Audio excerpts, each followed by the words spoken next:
और यूक्रेन के बेलोगोरोव में हमला, यूक्रेन के 3 सैन्य ठिकानों पर यह हमला हुआ है। बेलोगोरोव में हमला हुआ है, 3 सैन्य ठिकानों पर आर्टिलरी से रूसी सेना का प्रहार।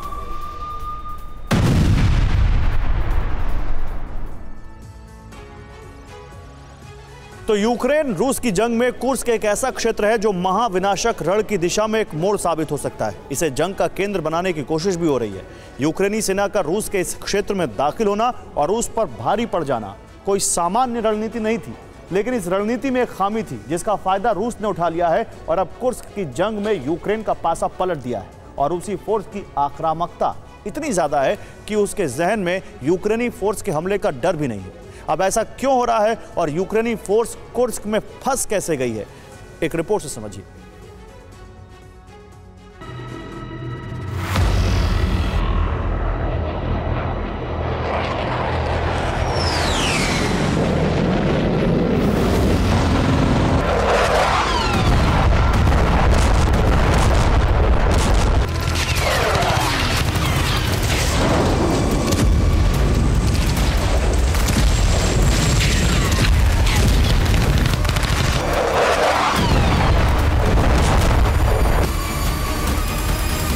दुनिया को युद्ध की आग में जलाने वाली विनाशक जंग का ये द्वार कुर्स्क है, जो यूक्रेन के लिए सीज फायर की डील के लिए रणनीतिक वॉर जोन है, तो वहीं रूस के लिए अपने गौरवशाली टैंक युद्ध वाले इतिहास को बचाने की जंग है।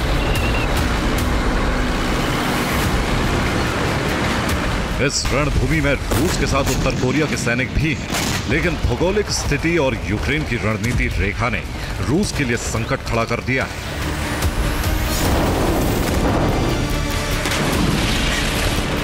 यूक्रेनी सेना सूमी से सुत्जांस्की होते हुए आगे बढ़ती चली गई और कुर्स्क को कब्जे में ले ली। इसके लिए रूस की प्राथमिकता यूक्रेनी फोर्सेस क्षेत्र की आजादी बन गई।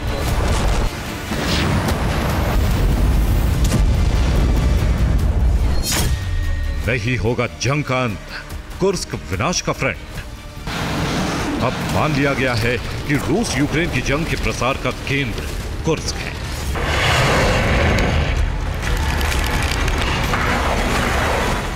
जिसकी पुष्टि यूक्रेन के उन हथियारों से होती है जो एएफयू को नाटो के जरिए अमेरिका और दूसरे देशों से मिले थे। और इन हथियारों में कुर्स्क में जो सबसे ज्यादा इस्तेमाल किए गए वो लॉन्ग रेंज हथियार ही थे।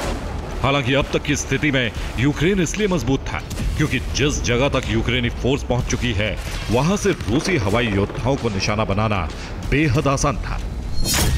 हालांकि एक दिन पहले तक की स्थिति में रूसी force Kharkiv, Kramatorsk, Donetsk, Zaporizhzhia, Melitopol, Kherson और क्रीमिया में थी और अब भी है। लेकिन कुर्स्क में यूक्रेनी सेना ने हाइमार्स और अटैक एमएस जैसे हथियार की तैनाती कर दी थी।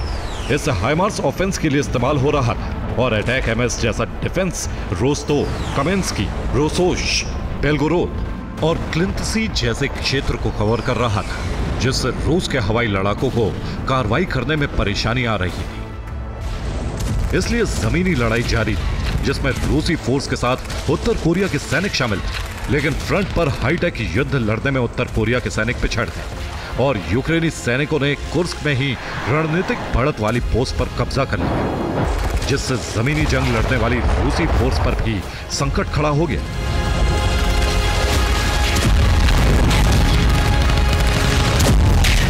लेकिन अचानक पासा पलट गया। कुर्स्क में यूक्रेन की फोर्स बुरी तरह से फंस गई।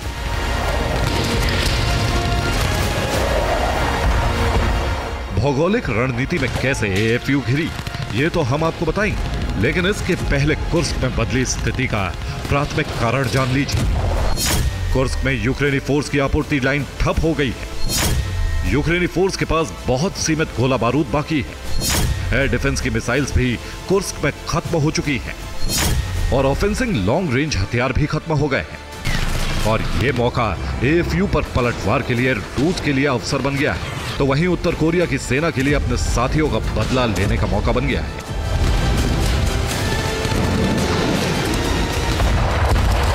इसलिए जमीनी सीमा पर रूसी इन्फेंट्री के लिए बैकअप बनकर नॉर्थ कोरिया के सैनिकों ने यूक्रेनी फोर्स के खेमे में खलबली मचा दी और रूस के हवाई लड़ाके कुर्स्क के आसमान पर बेझिझक आक्रमण की मुद्रा में आ गए।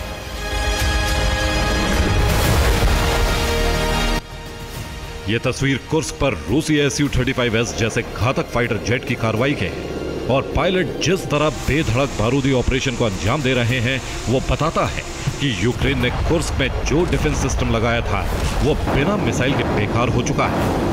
रूस के इस फाइटर ने कुर्स्क में यूक्रेनी फोर्स के ठिकानों पर भयंकर तबाही मचाई है। ये वीडियो भी कुर्स्क का है और इस वीडियो में साफ दिख रहा है कि रूस का Su-30SM फाइटर प्लेन तबाही मचा रहा है। इस फाइटर जेट में इनबिल्ट 30 mm GSH-30 यूक्रेनी सेना को निशाना बना रही है और ये निशाने आसानी से लगाए जा रहे हैं। ना तो यूक्रेनी आर्टिलरी का डर दिख रहा है, ना ही एंटी एयरक्राफ्ट गन का भय है।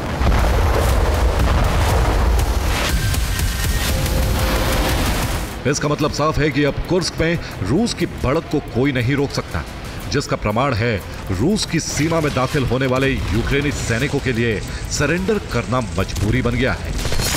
रूस के मिलिट्री सोर्स से जारी हुई एक खबर के अनुसार कुर्स्क में यूक्रेन ने एक दिन में 250 से ज्यादा सैनिक खो दिए हैं। वहीं ज्यादातर सैनिकों ने रूस के सामने सरेंडर करने में ही भलाई समझी। इसके अलावा रूस ने आर्म्ड व्हीकल, मोटर वाहन और दूसरे उपकरण भी नष्ट कर दिए और ये कार्रवाई यूक्रेनी फोर्स को टारगेट बनाकर कुर्स्क के अलग अलग क्षेत्रों में एक साथ की गई है। लेकिन सबसे बड़ा सवाल यह है कि आखिर कुर्स्क में रूसी फोर्स ने यूक्रेनी सेना का दांव कैसे पलट दिया, कैसे भौगोलिक रणनीति से यूक्रेन की मजबूत स्थिति को कमजोर कर दिया। इस प्रश्न का उत्तर आगे देखिए। तो रूस के कुर्स्क तक यूक्रेनी सेना सूमी से सुदजांस्की होकर पहुंची थी। इस लाइन को ही यूक्रेनी फोर्स ने सप्लाई लाइन बनाया हुआ था, क्योंकि कुर्स्क में एंट्री के समय इस लाइन पर यूक्रेन ने बढ़त बनाकर रखी थी। लेकिन रूसी फोर्स ने रणनीतिक बढ़त बनाते हुए पहले सूमी से यूक्रेनी फोर्स को हटाया, फिर सुदजांस्की को वापस हासिल किया, जिससे AFU की सप्लाई लाइन ठप हो गई और यह सेना कुर्स्क में फंस गई। अब रूसी फोर्स ने कुर्स्क में किस तरह पासा पलटा है, इसे रणनीतिक घेराव से समझिए। कुर्स्क में यूक्रेनी फोर्स है, लेकिन रूस ने अपनी बैकअप लाइन से ही AFU का घेराव कर दिया। स्तारादोबस्की में तैनाती की, सुजेम्स्की, खोमुतोवस्की, कोरिनिव्स्की, सुदजांस्की, बोरिसोवस्की, बेल्गोरोद, खोखोलस्की, लिवेंस्की और सोस्कोवस्की में मोर्चा खोलकर यूक्रेनी सेना को सरेंडर करने पर मजबूर कर दिया।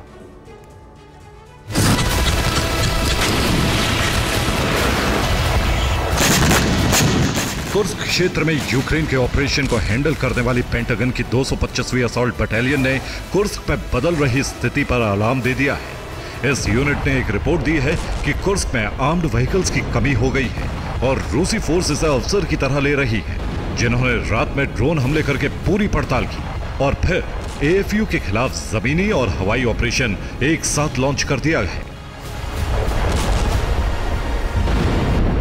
इस दावे की पुष्टि करता है यूक्रेन की सीमावर्ती डोनबास रीजन में एक्टिवेट सिवेर बैटल ग्रुप, जो रूस के लिए इस समय FVP ड्रोन ऑपरेटर की भूमिका निभा रहा है और इसी ग्रुप ने कुर्स्क पर ड्रोन अटैक करके यूक्रेनी फोर्स को दहलाया है। ठीक ऐसे ही क्रीमिया से पैराट्रूपर्स भी कुर्स्क में जमीनी सीमा से एंटर हुए और उन्होंने यूक्रेनी फोर्स के कब्जे वाले सीमावर्ती क्षेत्र को आजाद करा दिया। इस कार्रवाई में AFU के कई सैनिक मारे गए और कई सैनिकों ने सरेंडर कर दिया।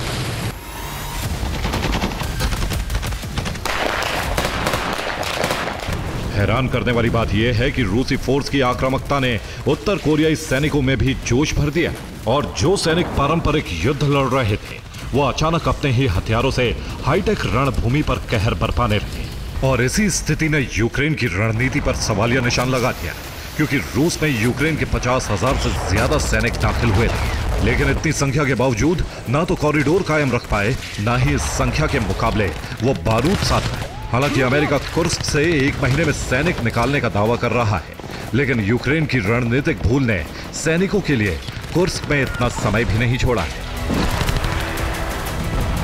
Bureau report, TV9 Bharatvarsh.